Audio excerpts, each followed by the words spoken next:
말씀을 듣더라. 아멘. 할렐루야. 오늘을 주신 우리 하나님의 은혜에 감사를 드립니다. 네. 오늘 말씀은 하나님 나라에 속한 사람, 하나님 나라에 속한 사람입니다. 자, 먼저 이 본문의 배경을 보시면은 바울은 회당에서 석 달 동안 하나님 나라에 관하여 강론, 설교를 했다 그 말이죠. 자, 그런데 어떤 사람들은 마음이 굳어가지고 순종하지 않았습니다. 받아들이지 않았고 도리어 비방을 했다는 거죠. 자, 그런데 이 사람들을 떠나서 복음을 받은 제자들을 따로 세우고 두란노 서원이라고 하는 곳으로 가서 2년 동안 하나님 나라를 또 가르치는 겁니다. 사실 이 사람들을 떠나서 복음을 받은 사람들을 집중적으로 가르치는 것이 더 효과적이겠죠. 네, 훨씬 더 효과적인 사역이 될 겁니다. 자, 이 따로 세운 사람들은 어제 말씀 나눈 그 사람들 12사람쯤 되는 그 사람들과 또 복음을 받은 또 여러 사람들이었을 거다 그렇게 생각이 되고요. 그 다음에 이제 두란노라고 하는 서원이 있잖아요. 자, 이 두란노는 헬라어로 티라누스라는 사람의 이름입니다. 티라누스.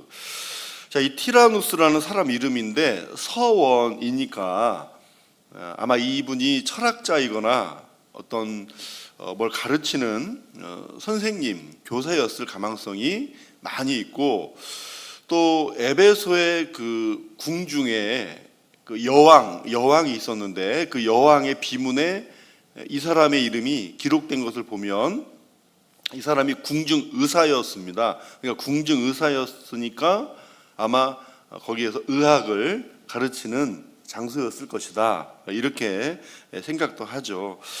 자, 어쨌든 이 두란노 서원의 건물주는 누굽니까? 두란노죠.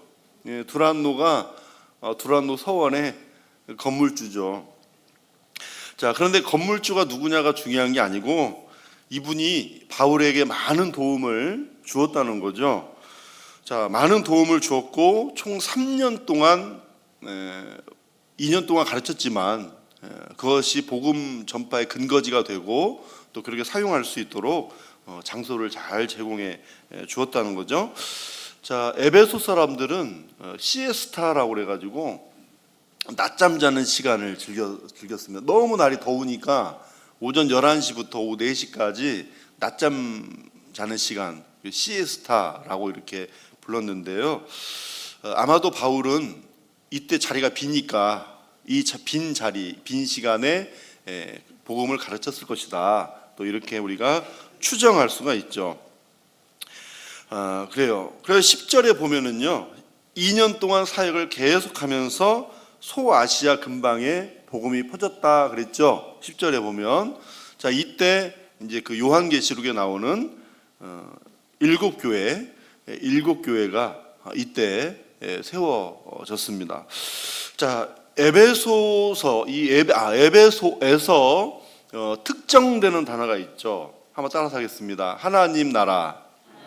네, 에베소에서의 사역을 할 때 이 본문에서 특정되는 단어, 그게 하나님 나라입니다. 자, 여러분, 하나님 나라는 예수님이 선포하시고 가르친 복음의 내용이었죠. 자, 공생애를 시작하실 때 첫 번째 선포는 때가 찼고 하나님의 나라가 가까이 왔으니 회개하고 복음을 믿으라. 하나님 나라에 대해서 말씀하셨고, 그러니까 예수님의 공생애의 첫 선포의 말씀이 무엇에 관하여? 하나님 나라에 관하여 선포를 한 거죠. 너희는 먼저 그의 나라와 그의 의를 구하라. 반드시 하나님의 사람들이 구해야 될, 그리고 믿지 않는 사람들도 다 포함이 되는 거예요.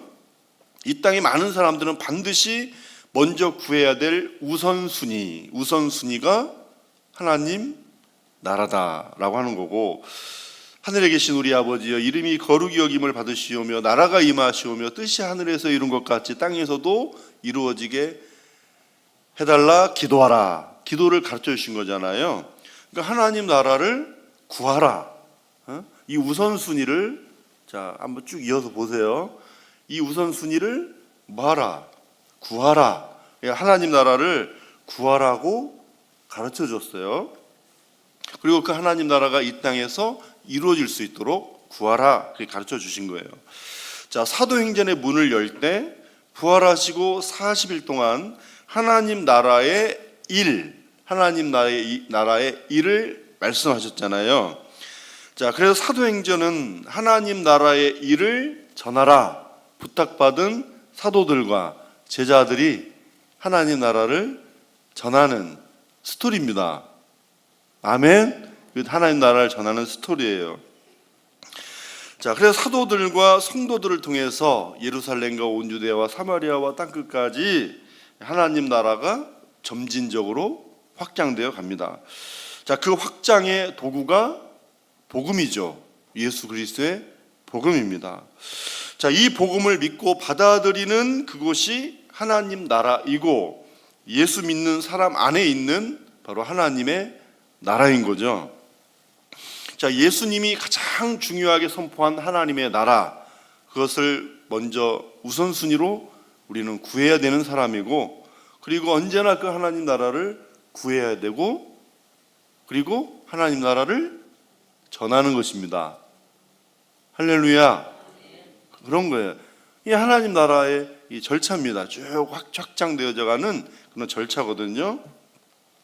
그래서 여러분, 예수님은 하나님 나라를 추상적으로 말씀하지 않으셨잖아요.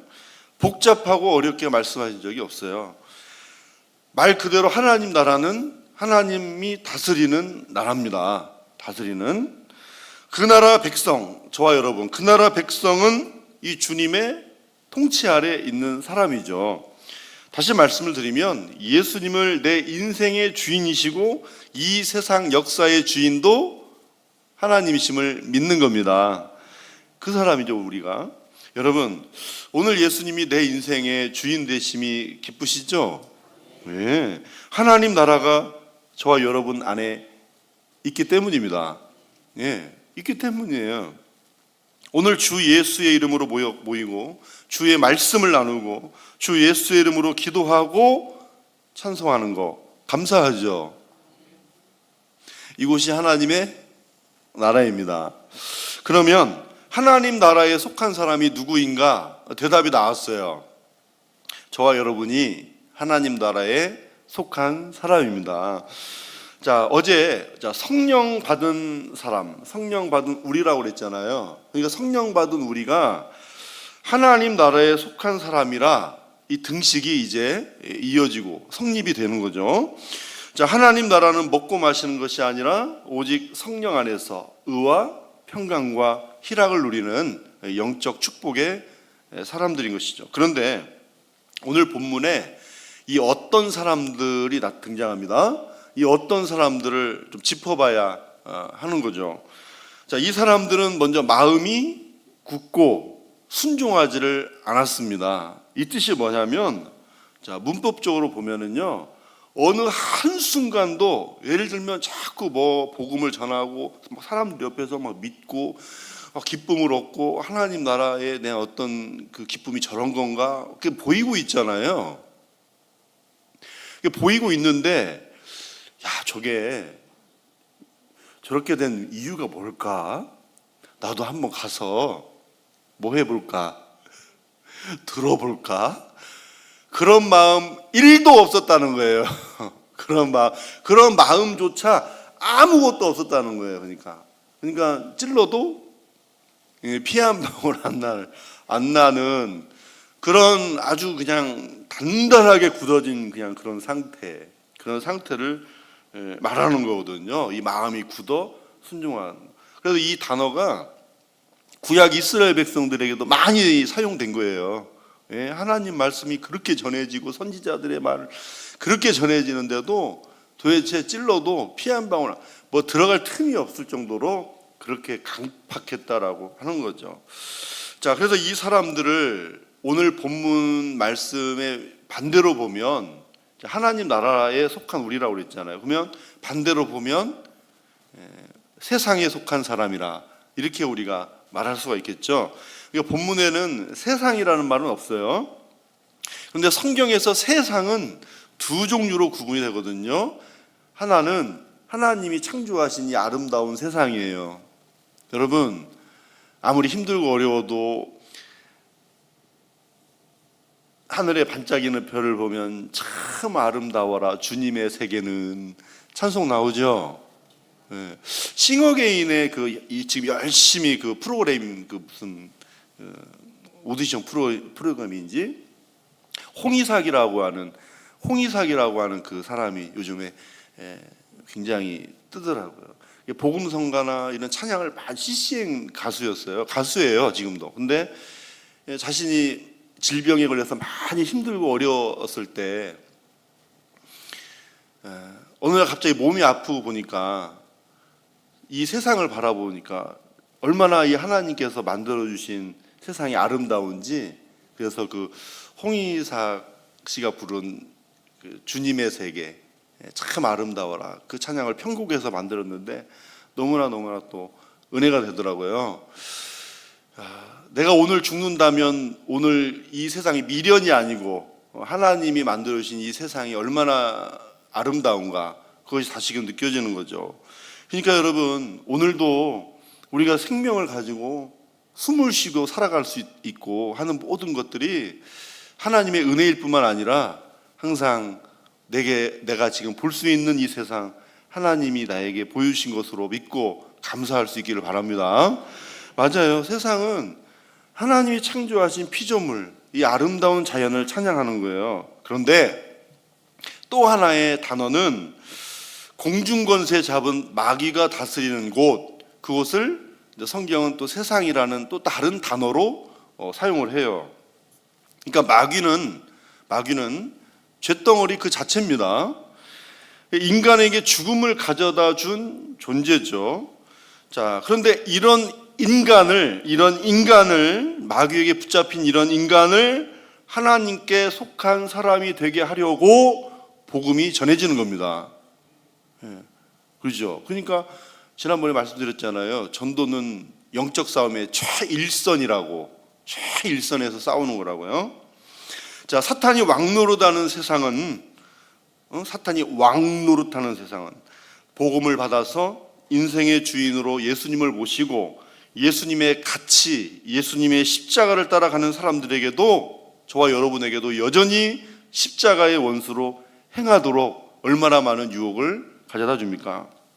그래서 이 두 세계는 부딪힐 수밖에 없는 거죠.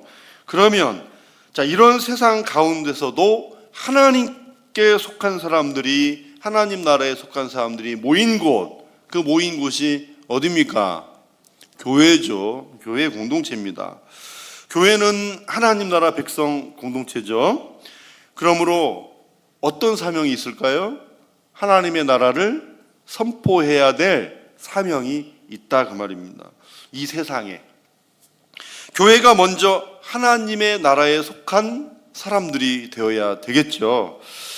비록 이 지상의 교회는 아직 불완전합니다. 그러나 아직 불완전할지라도 이 확실한 정체성을 교회가 지켜내야 되고, 철저히 교회의 주인은 예수 그리스도심을 인정하시기 바랍니다.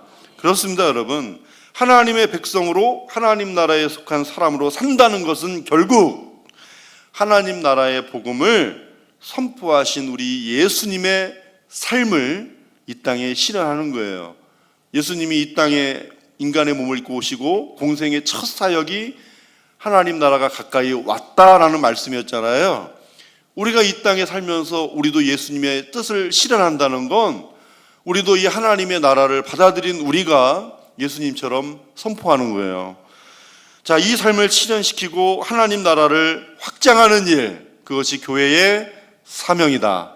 구하고 우선순위로 삼고 전하는 것, 이것이 사명이다 하는 겁니다. 오늘 저와 여러분은 우리 삶의 모든 영역에서 하나님 나라에 속한 사람인 줄 믿습니다.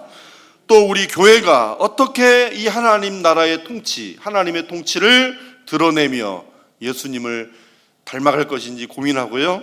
하나님 나라 복음을 이 세상에서도 살려낼 수 있는 저와 여러분이시기를 주님의 이름으로 축원합니다. 아멘. 기도하겠습니다. 기도할 때 주님, 하나님 나라에 속한 우리 되게 하심과 교회 되게 하심을 감사하면서 기도하시고, 주님이 내 인생 우리 교회 주인 되심을 인정합니다. 이 시간 인정하며 주님께 기도 드리시고, 오늘도 내 삶의 모든 영역을 성령 안에서 의와 평강과 희락이 넘치기를 간구하시고,